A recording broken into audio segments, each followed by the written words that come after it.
подтверждается в труде известного академика Николая Мара «Кавказские племенные названия и местные параллели», издано в Петрограде в 1922 году. Ингуши, которые сами себя называют Галгай и также Лаамрой, были известны под своим самоназванием у следующих народов: у аварцев в форме – Галгаял, у андийцев – Галгайол, у бацпийцев они были известны как Кисты. Но автор отмечает, что по словам бацпийцев, это по причине того, что тушины раньше не знали названия Галгай и Чечен, но когда ингушей Бацпий называют своим именем, то оно гласит «Галги» от основы Галга.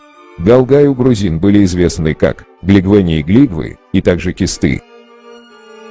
Что касается накчи или чеченцев, которые себя называют накчи или накчуо, то кроме тех обществ, которые граничили с грузинами, они назывались у разных кавказских народов тюркскими и татарскими именами, такие как Буртиял, Бучрул, Чечан, Цацан, Шашан, Мичикич и так далее.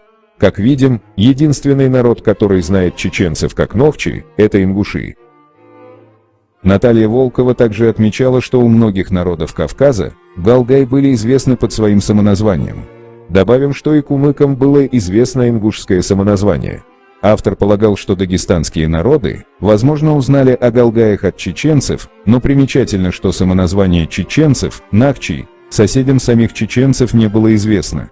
Это указывает на то, что многие чеченцы могли себя отнести к галгаям. В труде Хоук-Блейха «Культурологические предпосылки и социальные условия появления просветительства на Северном Кавказе» мы читаем, что у чеченцев существовали такие понятия, как Галгай-Олму и Эх-Ездил, что в буквальном переводе означает «поведение», «совесть» и «благородство». Ездил в понимании ингушей – это нравственные нормы, благородство. У западных соседей ингушей, иронов-дегоров или осетинов, ингуши не только были известны как махалоны, но и как хулга, из которых последнее искаженное от ингушского самоназвания Гаалга. Это и прослеживается в топонимике. Печально известный ледник Колка, находящийся в верховьях долины реки Гиналдон бассейна реки Терек горной системы Большого Кавказа, и которого осетины называют Холха, до сих пор носит название древнего населения края. Ледник Колка стекает с вершины Колкай, теперешний Джима-Рай, в долину Генала. Название ледника связано со старым названием вершины, с которой он стекает, Галгай-Корт, что означает «Галгайская вершина». Колкай есть видоизмененное самоназвание ингушей, Галгай. Как и многие другие старые ингушские названия, в настоящее время название вершины почти вывели из обихода.